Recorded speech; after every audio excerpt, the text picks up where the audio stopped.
একজন স্বর্ণকারের মৃত্যুর পর তার পরিবারটা বেশ সংকটে পড়ে গেল। খাদ্য বস্ত্রে দেখা দিল চরম অভাব। স্বর্ণকারের বিধবা স্ত্রী তার বড় ছেলেকে একটি স্বর্ণের হার দিয়ে তাকে বলল, এটা তোমার কাকার দোকানে নিয়ে যাও, সে যেন এটা বেচে কিছু টাকার ব্যবস্থা করে দেয়। ছেলেটা হারটা নিয়ে কাকার কাছে গেল। কাকা হারটি ভালোভাবে পরীক্ষা করে বলল, বেটা, তোমার মাকে যেয়ে বলবে যে এখন বাজার খুব মন্দা, এই হারটা পরে যদি বিক্রি করে তাহলে ভালো টাকা পাওয়া যাবে।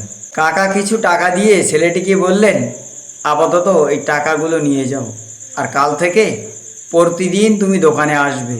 আমি কোনো দিন ভালো খরিদ্দার পেলে তুমি যেন তাড়াতাড়ি দৌড়ে যেয়ে সেই হারটা নিয়ে আসতে পারো। পরের দিন থেকে ছেলেটা রোজ দোকানে যেতে লাগলো। সময়ের সাথে সাথে সেখানে সোনা রূপা হীরের কাজ শিখতে আরম্ভ করলো। ভালো শিক্ষার ফলে খুব অল্প দিনে নামি জোহরাত বনে গেল। দূর দূরান্ত থেকে লোক তার কাছে সোনা হীরের গহনা বানাতে চলে আসতো ও পরীক্ষা করাতে আসতো। খুব প্রশংসিত হচ্ছিল তার কাজ। একদিন ছেলেটির কাকা তাকে বলল, তোমার মাকে যেয়ে বলবে এখন বাজারের অবস্থা খুব ভালো, তাই সেই হারটা যেন তোমার হাতে দিয়ে দেন, এখন এটা বিক্রি করলে ভালো দাম পাওয়া যাবে। ছেলেটি ঘরে গিয়ে তার মায়ের কাছ থেকে হারটি নিয়ে পরীক্ষা করে দেখলো যে এটা একটা নকল হীরের হার। তাই সে হারটা কাকার কাছে না নিয়ে বাড়িতেই রেখে দিল। কাকা জিজ্ঞাসা করলো, হারটি এনেছো? ছেলেটি বলল, না কাকা, এটা নকল হার, আমি পরীক্ষা করে দেখলাম যে এটা নকল হার।